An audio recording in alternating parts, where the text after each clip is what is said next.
Galera, é o seguinte, quando a gente pensa em algum porte de um jogo AAA para o Nintendo Switch, vem exatas duas preocupações na nossa cabeça. Preocupação número 1, o que esse jogo precisa cortar para poder se exibir aqui no console da Nintendo? Preocupação número 2, o título vai conseguir interpretar a mesma experiência que é tida em consoles mais fortes numa plataforma visivelmente mais fraca?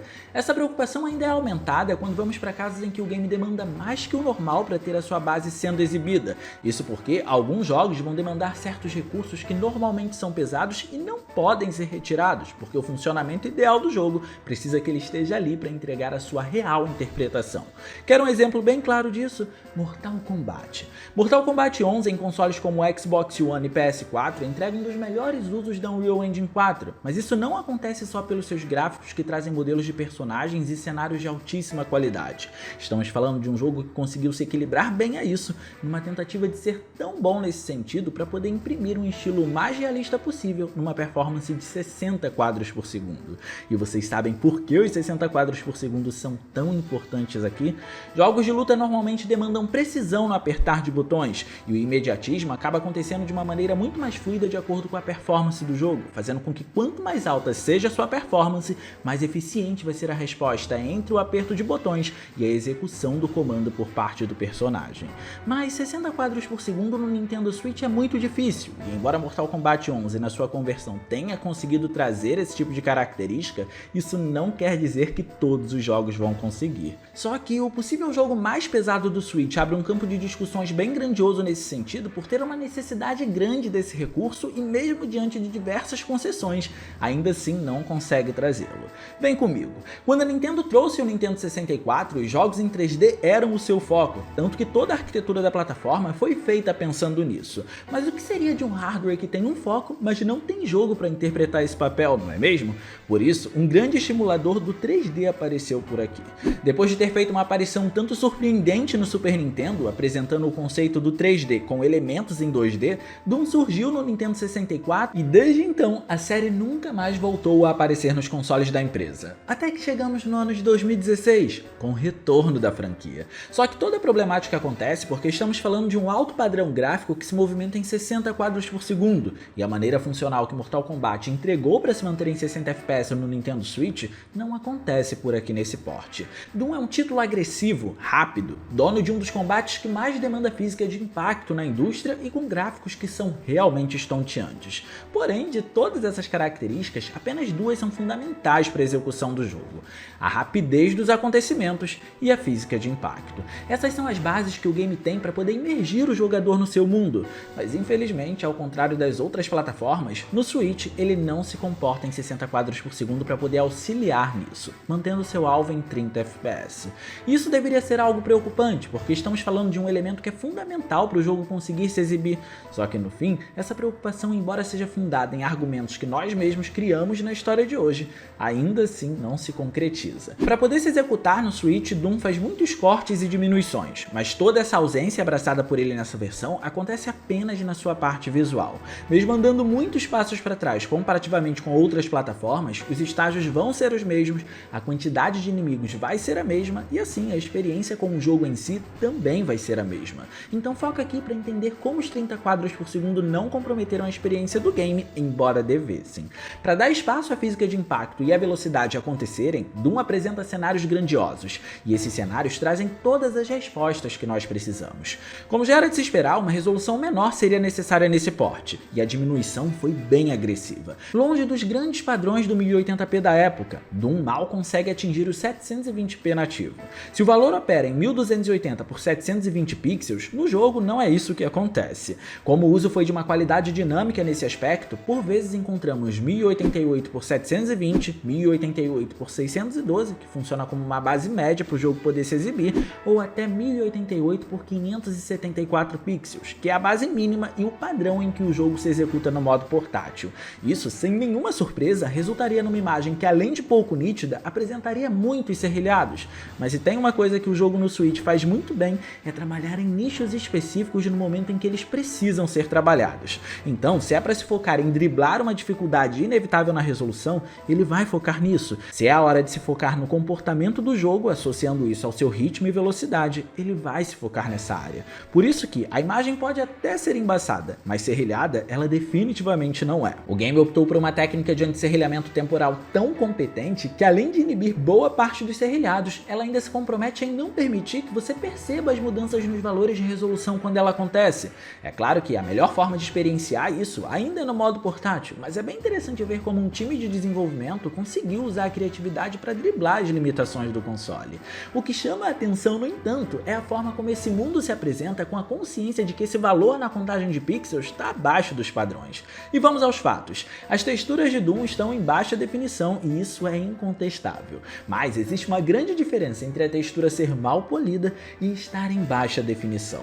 Numa textura mal polida, os detalhes não estão presentes, e esse definitivamente não é o caso por aqui. Ainda que você tenha dificuldade para encontrar um certo grau de detalhes, dá para perceber que alguém olhou para aquelas texturas e fez um refinamento que fosse comportado pela plataforma. Uma situação que é muito perceptível nos inimigos, por exemplo. É notável que eles têm um baixo nível de texturização, mas a estética é tão bem articulada que isso não chega a ser um impedimento para o visual do game. O que é interessante, afinal, se a resolução e a qualidade das texturas no geral são consideradas as maiores concessões para o título se executar no Nintendo Switch, e ainda assim, tudo foi muito bem contornado para se ter uma experiência agradável no console, isso quer dizer que todo o resto também vai ser driblado e começa a deixar a gente mais animado para ver como é o comportamento da performance do jogo e qual foi a maneira dele não ser limitado pelos seus 30 quadros por segundo. E é por isso que todos os demais recursos se apresentam bem, mesmo que diminuídos. Na iluminação, por exemplo, comparado ao PS4, as luzes foram diminuídas, mas o game continua com o Ambient Occlusion ativado, aquelas sombras discretas que são rebatidas. Nos reflexos, o SSR não está presente, mas os Cube Maps fazem seu papel na hora de refletir o ambiente. Em modelos de personagens, a física de impacto continua sendo considerada, gerando deformidade nos inimigos de forma tão majestosa quanto nos outros consoles.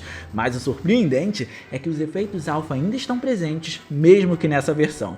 E talvez você não tenha total entendimento sobre isso, mas efeitos alpha são elementos que são representados de certa forma com um grau de transparência. E Doom usa isso aos montes, mesmo que em 1/4 da resolução total aqui no Nintendo Switch. Dá pra ver o efeito agindo nas partículas que não foram economizadas, no fogo e até em elementos como névoa, que aparentemente optaram por não seguir com o recurso volumétrico, o que faz sentido se a ideia é economizar hardware. Só que isso não diminui a importância dos efeitos alpha nesse recurso, ok? Porque eles também são pesados em uma certa instância, especialmente no que diz respeito ao quanto mais próximo se está deles e a quantidade em que eles se apresentam. Um caso que caiu feito uma luva para Doom mostrar sua maestria, já que além dos cenários serem amplos e precisarem disso para terem sua composição feita, o jogo ainda é um first person shooter, ou FPS, algo que deixa qualquer elemento bem próximo da tela de maneira inevitável. Então, mesmo com a baixa definição das texturas ou da resolução, a ideia como um todo para tornar os ambientes agradáveis de serem vistos foi se focar nos elementos menos abrangentes e trabalhar até onde se dava com eles no hardware do console.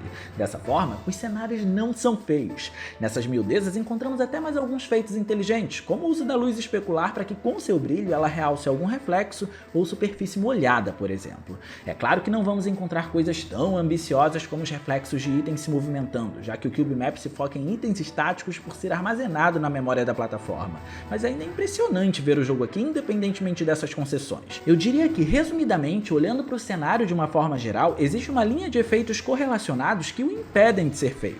A gente começa essa linha com os cenários amplos, depois os itens e efeitos que fazem parte dele, que foram descritos por nós, em seguida muitos inimigos preenchendo o local e a cereja do bolo, filtro de textura. Esse último é muito curioso porque ele é um dos elementos mais fracos no Nintendo Switch até nos seus jogos exclusivos, mas aqui ele está presente e facilita muito a vida da resolução, porque como os visuais são embaçados por natureza, o filtro estar presente facilita a visualização de tudo que estiver a uma certa distância. Sem ele, o que estivesse na nossa frente seria bem desagradável, porque seria uma parte da imagem que só poderia ser vista por nós à medida que a gente passasse a caminhar, algo que realmente não acontece por aqui.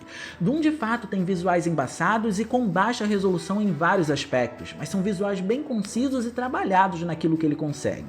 E é por esse motivo que essa linha que formulamos consegue estruturar Doom tão bem no Nintendo Switch na hora de trazer uma interpretação do jogo. É tudo de fato em baixa qualidade, mas isso não quer dizer que é um jogo feio, considerando os padrões do Nintendo Switch. Então a gente já entendeu que os visuais não são grande coisa, mas são visuais adequados para o console e diria que até um certo milagre para ele. Mas e quanto à performance diante de todas essas concessões? Muita coisa em tela é um lema para Doom, e a alta performance é necessária para a dinâmica poder acontecer e criar um clima caótico que é característico da franquia. Então, o que aconteceu por aqui? No Nintendo Switch, Doom roda em 30 quadros por segundo, e com todas essas concessões feitas, a performance beira a perfeição na estabilidade, só que isso não é o suficiente. Então, para influenciar na sensação de velocidade, além da gameplay mais veloz que o comum em um jogo de FPS, implementaram Motion Blur por objeto aqui. Motion Blur é um recurso de desfoque, e estar atrelado aos objetos é importante porque eles focam em tudo que gera movimento, aumentando a sensação de velocidade aplicando uma espécie de borrão em qualquer coisa que esteja se movimentando dinamicamente pela tela, seja num objeto ou no próprio personagem. Obviamente, isso não consegue se equiparar a uma performance de 60 quadros por segundo, mas com toda certeza suaviza a sua experiência. É possível diminuir esse elemento nas configurações, mas diria que fazer tal coisa é também limitar a experiência com o jogo. E para alguns tudo isso pode até parecer muito pouco, mas mesmo com as configurações equiparadas ao mínimo da versão de PC, os visuais estão bem competentes considerando o que o jogo demanda e o que o hardware tem para poder oferecer. É um exemplo de inteligência técnica no Nintendo Switch. Além de que, no fim, a experiência foi integrada por completo. Mas deixa aqui no campo dos comentários, qual o jogo mais pesado do Nintendo Switch na sua opinião? Eu quero saber um pouco da sua experiência e quem sabe ela não aparece por aqui em algum vídeo. E no mais, eu vou ficando por aqui, eu espero muito que vocês tenham gostado desse vídeo. Se vocês gostaram, não se esqueçam de clicar no gostei, porque isso ajuda pra caramba e de quebra você faz a voação do dia. E se inscreve no canal ativando o sininho das notificações, para não perder os vídeos de terças e quintas, às 19 horas. Minhas redes sociais vão estar aparecendo por aqui, se vocês quiserem trocar uma ideia, sou todo ouvidos. Era isso, um grande abraço e a gente vai se ver na próxima.